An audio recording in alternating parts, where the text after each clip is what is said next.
Fala pessoal, tudo bem com vocês? Aqui Júnior Branquinho do Portal Paralegal. Estamos aqui em mais um episódio do nosso Papo Paralegal. E muita gente me mandou mensagem: Júnior, os tabeliães, Júnior. Cadê o tabelião, Júnior? Chama um tabelião. Então, chamei um tabelião para conversar com a gente hoje, pessoal. Hoje eu tenho aqui o João Henrique Barbosa. João Henrique, ele é tabelião lá no cartório JK, na área de inventários. Fala, João. Tudo beleza?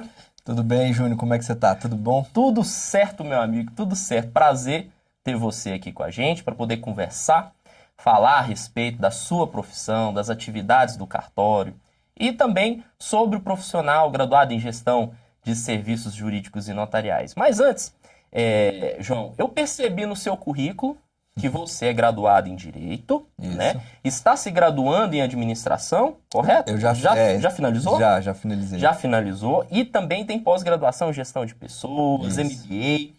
Quando foi que você percebeu a necessidade de aprender mais sobre gestão? Ô, Júnior, primeiramente, muito obrigado pelo convite, né? Para mim é um prazer estar aqui no canal, estar aqui falando com você, Prazer todo com nosso. todos os seus seguidores, todo mundo que é inscrito no seu canal, no seu portal. E para mim é uma honra falar um pouquinho sobre a minha experiência, principalmente, porque inevitavelmente está muito atrelada a questão da gestão, né? Sim. O curso de gestão. Eu, quando iniciei no cartório a atividade, iniciei como estagiário, né? Como posso ajudar, aquela pessoa que fica do lado de fora ali dando informação. É mesmo? E comecei minha carreira assim, né? Virei auxiliar, depois escrevente, até me tornar tabelião substituto. E muitas coisas que as pessoas não sabem é que a atividade notarial e registral, apesar de ser um serviço exercido de forma pública, né, delegatário do poder público, Sim. é feito como uma gestão de uma empresa. Exato. Então, o tabelião titular é o concursado e todos os demais são contratados conforme as normas trabalhistas, né, de forma a um contrato específico de contrato de carteira de trabalho. Uhum. E a gestão é feita como a gestão de uma empresa qualquer. Empresa né? privada, como por exemplo. Exatamente, como uma Isso, empresa é privada. porque muita gente acha, ainda tem essa dúvida, pensa que o cartório é do poder público em si, mas na verdade ele delega, Exatamente. ele outorga, né? O que pertence ao poder público, né? Uhum. São os livros do cartório Certo. e o poder que ele delega a um particular Sim. para poder representá-lo Sim. perante a sociedade. Sim. Né? Isso pertence ao poder público, né? Emitir De a alguma fé forma. pública. Exatamente. Mas o espaço físico, os colaboradores, né? Se você tem imobiliário de qualidade ou não, se você tem uma qualidade de atendimento ou não, isso é gestão do tabelião, do cartório. Né? Então, isso é uma gestão empresarial, como qualquer empresa. Você vai montar uma padaria. Se você tem um problema de atendimento, poxa, o dono da padaria tem que arrumar a solução para aquele atendimento melhorar. Sim. É gestão mesmo, né? Sim. E o cartório é da mesma forma. Tem a parte jurídica, obviamente, que vem atrelada à prática de todos os atos que são inerentes à atividade do cartório, mas tem a parte de gestão, principalmente, né? Essa parte da gestão dos colaboradores, da gestão dos processos, da gestão do atendimento como um todo, de qualquer outra rotina, ela é feita da mesma forma que é feita numa padaria, numa oficina, em qualquer tipo de empresa. Sim, eu ainda não tive a oportunidade de visitar o espaço físico de vocês, mas eu dei uma olhada no site, eu achei o site sensacional, muito bem, tudo explicado, tudo direitinho, todos os pontos ali certinhos. Isso tudo faz parte da gestão também. Não faz? Exatamente. Assim, ó, por exemplo, vou te dar um exemplo. Na minha área específica, lá nós somos 5 tabeliões substitutos, então cada um cuida de uma área específica. A minha é especificamente inventários e divórcio. Então, no nosso site, se você entrar lá, na tela inicial que fala sobre inventários, tá lá o meu telefone, o meu WhatsApp. Por Sim. quê? Porque nós decidimos que no momento de implementação é um setor que a gente está fazendo com que ele cresça, né? Com que ele aumente o número de atos que são praticados ali, a gente decidiu que havia uma necessidade de estar muito próximos do cliente. Né? Então, havia uma necessidade do cliente ter um respaldo de, olha, eu quero falar com o tabelião, eu quero tirar as dúvidas diretamente com ele, principalmente os advogados. Né? Sim, aquela gestão mais assim, linear. Exatamente. Então, foi uma decisão, estou dando um exemplo, né? Perfeito. Uma decisão que nós tomamos para realmente focar na melhor qualidade do atendimento. Não que um outro colaborador não tivesse uma qualidade de atendimento, não é isso. Mas, inevitavelmente, é aquela coisa, a mesma coisa, você fale com o comandante Rolim, né, na TAM. Não sei nem se eu posso falar, mas eu tô falando um exemplo, né? No canal, enfim, na TAM tinha isso uma época, outras companhias fizeram, fale com o comandante, fale com o presidente, outras empresas têm... Essa acessibilidade é importantíssima. Hoje em dia a gente está falando de gestão, de liderança. Uma liderança aquela que a gente fala que não é a mecanicista, é aquela liderança mais focada no resultado. E para que isso seja alcançado, é necessário quebrar essas portas, quebrar essas paredes, deixar aquela gestão mais linear e as pessoas poderem falar com o tabelião. Isso é sensacional. Exatamente. E um fator muito preponderante, né, Júnior, da gestão é que, querendo ou não, o gestor ele tem que estar próximo de quem ele gere e também de quem está sendo afetado pela gestão dele. Perfeito. Né? Não só o colaborador, mas também o cliente, principalmente. Às vezes você tem lá na ponta, na recepcionista, você está tendo um problema que você só vai descobrir anos depois, quando estoura um problema maior. Então você tem que estar próximo para poder entender. Para você poder compreender ali e colocar as pessoas certas no lugar certo. Exatamente. E falando sobre isso, que eu gostaria já de perguntar para você. Você já tinha ouvido falar na graduação em gestão de serviços jurídicos e notariais? Pois é, Júnior, eu já tinha escutado, já tinha visto algumas coisas a respeito, mas eu confesso que eu nunca aprofundei muito sobre especificamente o que era a atividade, o que era a função do gestor jurídico. E depois que a gente, principalmente depois que conversamos um pouquinho, e eu pude perceber o tamanho da importância, né? Na faculdade de Direito você não escuta falar sobre isso, né? E em 100% das atividades que você vai exercer fora da advocacia, você vai precisar de gestão. Ah, João, o juiz não precisa gerir. Precisa. Ele tem que fazer a gestão do gabinete dele lá. Ele tem que fazer aqui um juiz federal que falou exatamente sobre isso. Falou da importância. Falou assim, Júnior, eu não sabia que existia esse profissional. A gente precisa. Ele escreveu um artigo em 2006, 2016, se eu não me engano, a respeito sobre a importância, a necessidade de alguém para auxiliar ele com a gestão. E ele teve que fazer um MBA em gestão de poder público para poder auxiliar ele nas tarefas. Você vê como que é. E é verdade. E qualquer área, né? Então, mesmo quando você é concursado, você tem que ter gestão. E na maioria das vezes, antes desse curso surgir, e até hoje ainda, né? Não porque o nosso curso ainda está sendo reconhecido pelas pessoas. Ainda está sendo divulgado. Os profissionais que trabalham em cartório, a maioria eram graduados em Direito. Lá no cartório JK, é assim? Na verdade, lá a gente tem uma política onde a gente, para determinadas áreas, a gente sempre contrata no início de carreira as pessoas que ou estão na graduação ou recém-formadas no Direito. Inevitavelmente por conta de algumas atividades que precisam ser do Direito. Mas na atividade dos cartórios, por exemplo, eu diria que mais de 50% das atividades, elas não precisam ser exercidas por alguém que seja do direito, mas sim por alguém que precisa ter uma noção jurídica. Sim. Entende? Pois é exatamente esse ponto que faz com que o profissional em gestão de serviços jurídicos e notariais, eu tenho que ressaltar os notariais, porque é o DNA do curso, faz com que esse profissional seja o profissional perfeito para atuar dentro dos cartórios, porque ele já chega ali detendo um conhecimento jurídico, claro, básico, não é aprofundado, conhecimento de gestão e o conhecimento das atividades cartoriais, como que funciona e etc. Então, eu sou suspeitíssimo para falar, né? Mas o meu papel é divulgar e falar para você a respeito dessa profissão. Você contrataria um gestor de serviços jurídicos e notariais? Sem dúvida, Júnior, porque o que acontece? É como eu estou te dizendo, né? Assim, a gente tem atividades que realmente demandam o conhecimento jurídico aprofundado, né? Então, por exemplo, eu tenho lá na área de inventários, eu preciso de alguém que estudou o direito de sucessório inteiro, né? A pessoa tem que ter passado pelos semestres onde se há necessidade de estudar a parte do direito sucessório, direito processual, que aplica-se ao inventário, enfim, e outras matérias que são inerentes ao curso de direito. Mas eu tenho atividades que estão atreladas a essa rotina do dia a dia, que é jurídica, mas ela não necessariamente precisa ser exercida por alguém da área do direito. Então, sem dúvida nenhuma, Certo. contrataria sim. Certo. E para trabalhar no cartório JK, como que a pessoa, ela passa por alguma prova, alguma entrevista? Como que funciona? Você pode falar um pouquinho Claro, mais a sem respeito dúvida. disso? Ô, Júnior, o que acontece? A gente, há um tempo atrás, a gente fazia umas seleções mais de forma, selecionando currículos, né? De maneira mais superficial, eu diria. Mas de um tempo para cá, a gente começou a dar uma aprimorada nessa seleção. Por quê? Inevitavelmente, o número de profissionais no mercado, principalmente depois da pandemia, aumentou muito a disponibilidade de profissionais no mercado, o que é uma triste realidade do Brasil, né?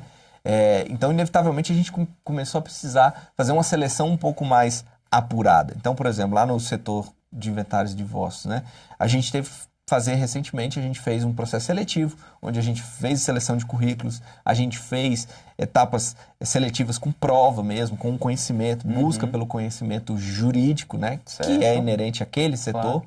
Mas outros setores a gente ainda continua fazendo por meio de seleção de currículos, entrevistas, né? Processos de seleção Sim, o recrutamento normais. de seleção, recrutamento ali de você vê seleção normal. perfil psicológico da pessoa, Exatamente. comportamental. Exatamente. Por meio da análise diz que talvez até utilizem essa ferramenta para saber o perfil comportamental da pessoa. Ao meu compreender, né, eu acredito que um perfil bacana para trabalhar em cartório comportamental seria um analista, que é aquela pessoa mais focada nos detalhes, né? Você concorda? Concordo, Você acha? sem dúvida Porque, nenhuma. porque o cartório você sabe que não pode. Cartório não tem jeito, assim, tem a jeito. gente, a gente vivencia todo dia no detalhe, né? Então, cada ato que a gente vai fazer, o reconhecimento de firma, uma autenticação, uma procuração, uma escritura, cada um tem um detalhezinho que, se a gente erra, a gente pode gerar um prejuízo, seja para a população, seja para aquela pessoa que está ali, seja para um terceiro que vai transacionar com aquela pessoa. E então é muito importante que a gente tenha alguém realmente na nossa equipe, ela seja composta por pessoas que sejam detalhistas, né? Perfeito, perfeito. João, vamos falar um pouquinho sobre inventário, que é a sua área de especialidade, a sua especialidade. Explica para o pessoal o que é o inventário e explica depois para eles a diferença entre o inventário judicial e o extrajudicial. Para quem estiver assistindo não saber o que é inventário, acho meio difícil, mas explica para o pessoal. Tá ótimo, fica tranquilo. Olha só, na verdade, todo mundo que falece e deixou algum patrimônio, e quando a gente fala em patrimônio, muita gente pensa assim, mas meu pai faleceu, não deixou casa, meu pai faleceu, não deixou carro, mas seu pai faleceu e deixou R$ 500 na conta, isso é um patrimônio, né? Da qual os herdeiros não podem tocar depois do falecimento. Então, via de regra, né? A pessoa faleceu, todo o patrimônio que ela tinha, seja saldo em conta, seja um carro, seja uma moto, seja um imóvel, seja joia, enfim, Sim. tem que ser transferido para os herdeiros através de um inventário, né? Então, o inventário é a reunião desses bens do falecido para se transmitir aos seus herdeiros, né? Que a lei diz quem são esses herdeiros. Certo. Esse basicamente o inventário é isso, né? Nada mais do que isso. E você pega os bens e vai partilhar entre esses herdeiros. E aí você tem o inventário judicial e o extrajudicial. Certo. O judicial é aquele mais conhecido que você tem contrato o advogado faz uma petição, manda para o juiz No caso, marca a ocorre audiência. quando tem filhos menores de idade. Exatamente. Um casal, Ou né? tem que ter ou herdeiros menores ou incapazes, né? Certo. Esse, via de regra, o requisito para que se tenha o inventário judicial, ou se tenha litígio, né? Tem a briga entre os herdeiros, né? A gente vai falar desse ponto também, quero conversar a respeito disso. Tá ótimo. E esse é o processo judicial. Então, o juiz marca audiência, junta provas, até ter a sentença definitiva e decidir como vai ser feita a partilha e expedir o formal de partilha para transferência do patrimônio. Esse é feito fora do cartório. Isso é feito fora do cartório, perante o juiz, né? Perfeito. Quando todos os herdeiros são maiores de idade e capazes, e isso também já está mudando, tá? Muito em breve haverá uma mudança com relação a isso. Inclusive, essa semana o Mato Grosso permitiu que fizesse extrajudicial mesmo com herdeiros menores e incapazes. Eu acho que seria ótimo. Tá? É maravilhoso, sem dúvida nenhuma, desafoga o judiciário, né? Sem dúvida. Quando os herdeiros são maiores e capazes e há acordo entre eles quanto à forma de se fazer a partilha, esse inventário pode ser feito no cartório, né? De forma extrajudicial, de forma muito mais simples, muito mais fácil, muito mais rápida, muito mais célere, né? Sim. Então, para quem atua nessa área, sem dúvida nenhuma, é um processo, um procedimento que é muito mais simples do que um processo judicial. Pois é, como você falou, o inventário é um processo, na maioria das vezes, bastante doloroso para a família, Sem dúvida. né? E conflituoso também, Uhum.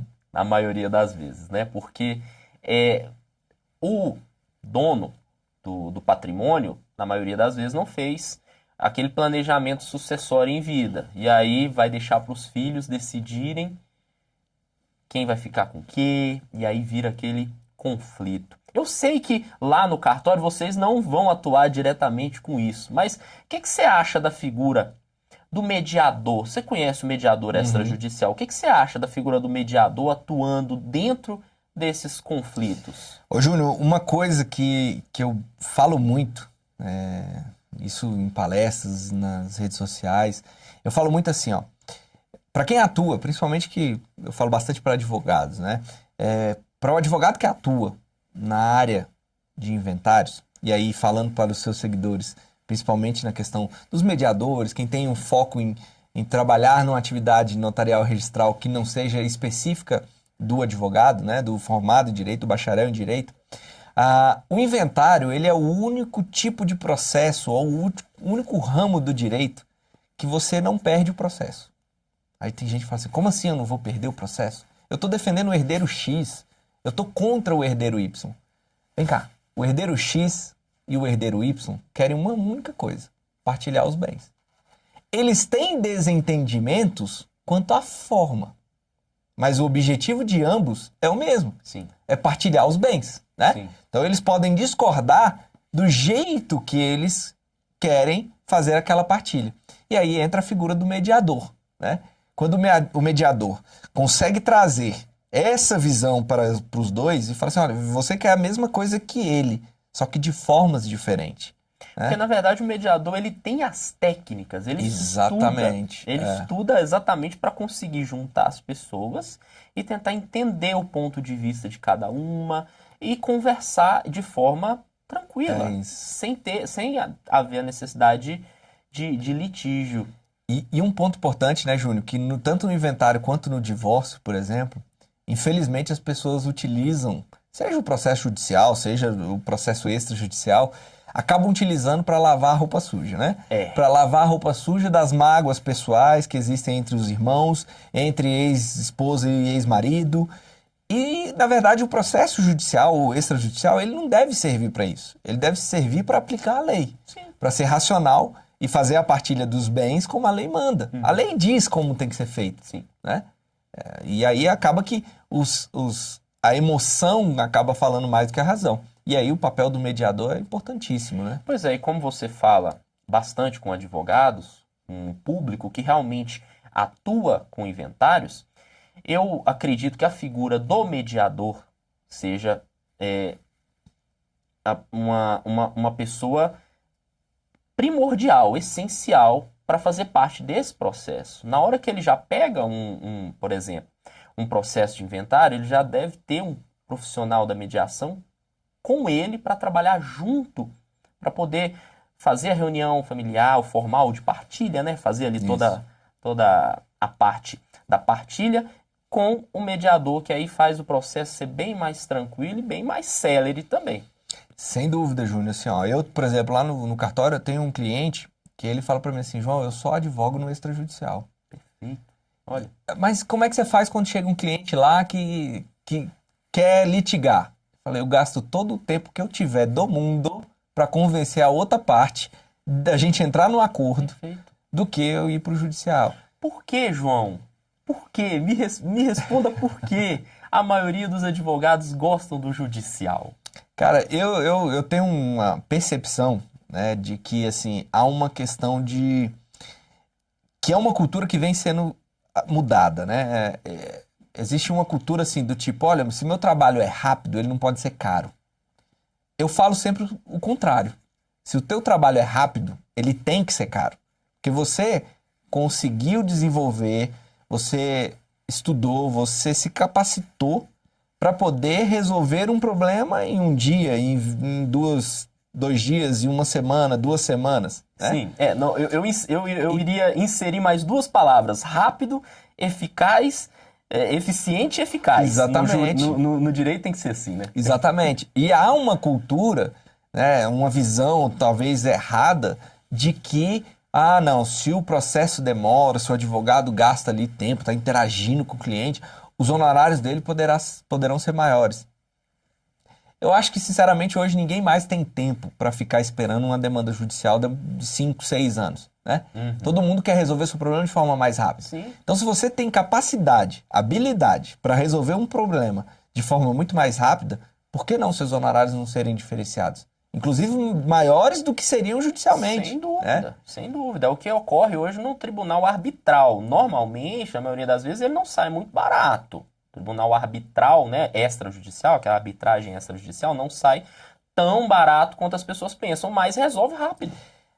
O barato também é relativo, né, Júnior? Assim, ó, eu falo nas minhas palestras, eu começo falando assim, vem cá, ganhar 50 mil reais de honorários é bom honorário? Aí todo mundo diz, não, é um bom honorário. Depende. Se demorar 15 anos para você receber, Depende. vale a pena?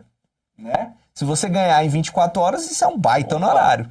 Só que se você demorar 15 anos para receber porque o processo judicial demorou isso, não valeu o seu trabalho, não. Você ficar 15 anos grudado naquele processo, cliente te ligando. Então, assim, o que é barato e o que é caro depende muito de como você demonstra isso para o seu cliente, como você demonstra isso para quem está te contratando ali, seja em qualquer atividade, né? Eu acho que o mundo está convergindo para isso, João, para o extrajudicial, para tentar resolver, tirar esse poder do Estado, começar a resolver tudo ali de forma extrajudicial. Eu acho que o mundo está convergindo para isso. Espero que daqui a uns anos esteja mais difundido na população. Mas, aproveitando que a gente está falando desse planejamento sucessório, tocamos nesse assunto, qual que é o seu comentário a respeito da holding familiar? O que que você acha sobre essa modalidade de planejamento sucessório em vida? Ô Júnior, o que acontece, né? Ela é uma ferramenta fantástica para famílias que estão maduras para ela, né? Eu acho que, assim, tem muito profissional hoje em dia que fala assim, vai acabar os inventários, vai deixar de se fazer inventário um belo dia por conta da existência das holds. Não acredito. E não é, assim, por 2 fatores. Primeiro porque, inevitavelmente, você vai precisar fazer o inventário das cotas da empresa, porque, né, a hold nada mais é do que uma empresa. Sim. Então, via de regra, né, você vai precisar fazer esse inventário. E segundo, que você tem que ter uma família muito aberta e muito madura para se fazer isso, né? Então, a gente tem uma cultura, infelizmente, ainda na nossa sociedade, que às vezes a esposa não sabe o que o marido tem de dinheiro na conta. Infelizmente, isso ainda acontece hoje em dia. Né? E vice-versa. Né? Deu o exemplo do marido, mas o contrário também acontece. Então, falar de dinheiro entre um casal já é muito desafiador. Imagine você englobar a família inteira. E você tem que englobar de uma forma que você vai trazer todo o patrimônio da família para dentro de uma empresa, onde quem serão sócios é a família inteira. E você pode ter cabeças que pensam de um jeito, pensam de outro. Então, você encaixar uma hold familiar ainda é um desafio. A família tem que estar muito pronta e muito madura para isso, né? E não é um processo muito barato. Não é. Eu acredito que é pelo nível de complexidade envolvida. Eu já tive a oportunidade de ler uns 3 livros a respeito de holding familiar, dei uma estudada a respeito do assunto. Então, envolve direito patrimonial, sucessório, civil, tributário, fiscal, contabilidade, tem que ter uma noção ali também para poder. Então, envolve várias áreas do direito e é algo um pouco complexo. E os honorários advocatícios para implementar uma holding, embora se essa holding seja uma empresa de pequeno porte, não seja necessário, de fato, a figura do advogado para assinar, mas se for médio e grande porte, é necessário a figura do advogado, é caro. Sim. Não é toda a família que tem condição de bancar. Exatamente.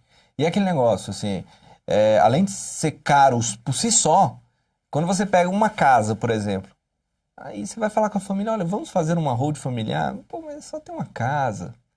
eu vou contratar um contador, eu vou ter que mexer no meu imposto de renda, eu vou ter que recolher imposto, eu tenho, sabe? Uhum. É o que você falou, começa a ficar caro, Sim, né? Começa sim. a ficar caro. Tem um rapaz no YouTube, que a gente estava falando um pouquinho antes de começar aqui o papo, né, sobre falar de direitos nas redes sociais e tudo mais, né, que é um pouco complicado. Mas tem um rapaz lá no YouTube que fala muito sobre holding familiar. E ele tá muito, se eu não me engano, é Marcelo alguma coisa. Ele tá morando nos Estados Unidos e hoje ele é referência no quesito holding familiar, que até um tempo atrás mal era falado no Brasil. E agora ele já consegue falar com um público muito grande, as lives dele dão muitas visualizações a respeito do assunto, que eu percebo que tem muitos advogados e outras pessoas, contadores também, né, gestores jurídicos, que estão interessados em aprender mais sobre a holding familiar. Você acha que isso aí vai ter um crescimento exponencial, pelo menos na base dos advogados, desses profissionais que querem implementar isso no Brasil? Júnior, eu acho que inevitavelmente o número aumenta sempre, né? Todo o assunto que você vai falando um pouco mais dele, que você vai disseminando, vai aumentando. Mas eu não acho que será algo extraordinário que vai revolucionar, por exemplo, as relações humanas na sociedade brasileira. Sim. Assim, eu acho que o brasileiro ainda está muito longe Tá. de ter uma maturidade, eu diria, de lidar com esses assuntos financeiros de forma muito aberta, de forma muito franca, dentro da família. Porque eu acho que a dificuldade da holding, na verdade, é vender. É. Vender a holding. Você tem que procurar a família certa, como você falou, o perfil certo da família que vai, você tem que explicar para a pessoa por que é algo interessante e tudo mais. Então, eu acho que a venda da holding é o complicado. Exatamente. É esse o ponto. É um produto e um nicho de pessoas muito específico, né? Muito específico. João, queria que você falasse um pouquinho sobre o seu perfil no Instagram. Você disse que fala a respeito do conteúdo jurídico. Fala um pouquinho a respeito do que você fala lá. Ô, Júnior, o que acontece? Meu conteúdo é específico para advogados, né? Eu falo diretamente para eles. Por quê? Na minha atividade hoje, notarial, registral, eu mexo exclusivamente com inventários. Sim, Eu só inventário é trabalho uma com peça, inventário. o pessoal já sabe, inventário é uma peça exclusiva do advogado, que é necessário ter a assinatura dele ali. Exatamente. Sem a assinatura do advogado não tem validade. Perfeito. É uma atuação que necessita de um advogado. Então, eu empreendo hoje no meu canal no Instagram, né, no meu perfil no Instagram, onde eu falo exclusivamente para os advogados que trabalham e querem se especializar. Eu sinto muito uma falta hoje em dia na advocacia de especialização. Sim. Então, em qualquer atividade, né? Eu até fiz uma postagem hoje falando sobre isso. Assim, se você tem um problema no fígado, né, você não vai procurar um pediatra. Perfeito. Né? Você não vai procurar um pediatra, Perfeito. você vai procurar um hepatologista. Né? Se você tem um problema no joelho, você vai atrás de um ortopedista, você não vai atrás de um clínico geral. Né? Então, assim, se especializar, qualquer que seja a sua vontade, qualquer que seja o assunto que você queira se especializar, é muito importante. Então, eu busco trazer para os advogados que estão querendo se especializar num assunto, que especificamente inventários extrajudiciais, trazer a prática, trazer o conhecimento do dia a dia, técnicas dele, para que ele possa fazer o inventário dele muito mais fácil, muito mais rápido, ganhar os honorários dele de maneira muito mais prática, muito mais rápida. E principalmente o inventário extrajudicial, que é algo que vem crescendo desde 2007, ano após ano. Por quê? É uma atividade que começou em 2007, quando permitiram-se fazer isso em cartório. Nas faculdades, você tem um artigo no Código de Processo Civil, 2, 3 no máximo, que falam sobre atividade no cartório. Então, os professores pouco falam, pouco exploram a atividade extrajudicial. Se eu não me engano, você fez também uma pós em Direito Notarial e Registral. Fiz. É uma pós também que muitas pessoas indicam para quem está se graduando em Gestão de Serviço Jurídico. Mas é uma pós que eu oriento para o pessoal fazer só quem está trabalhando dentro do cartório. Porque ela é muito focada mesmo, né? Perfeito. E então, a cada ano que passa, desde 2007, a gente vem observando que o judiciário cada vez mais quer empurrar os processos para fora do judiciário. Então, o próprio judiciário vai criando mecanismos para que os processos venham para o extrajudicial. Então, por exemplo, eu até falava com você um pouco antes, a legislação Código de Processo Civil diz que inventário com herdeiros menores ou incapazes deve ser feito judicialmente. Dia 20 agora, tem 8 dias, né, mais ou menos, para trás, a gente foi surpreendido com um provimento do Tribunal de Justiça do Mato Grosso, onde eles permitiram que os cartórios realizem inventário extrajudicial, mesmo tendo um filho menor ou incapaz, um herdeiro menor ou incapaz, com um único requisito diferente. Há uma necessidade de passar na mão do Ministério Público e que seja só homologado pelo juiz. Mas veja que todo o trabalho de produção, de recolhimento de imposto, juntar os documentos, fica com o cartório. O que o cartório já tem expertise para fazer. O juiz vai pegar aquilo dali, vai analisar se a partilha está atendendo a lei e vai homologar. Então o processo fica muito mais simples, muito mais rápido, muito mais dinâmico. Entende? Perfeito. João, eu quero te perguntar, quais são as funções que tem lá no cartório hoje? Quais são os profissionais que atuam lá no seu cartório hoje? Entendi. Tem auxiliar cartorial, escrevente, ou vocês não têm um auxiliar lá? Temos. Nós temos... Começa, na verdade, com o menor aprendiz. Né? A gente tem o menor aprendiz, tem o jovem aprendiz, né? Depois a função de auxiliar notarial, né? Que são para aquelas atividades mais iniciais no dia a dia do cartório.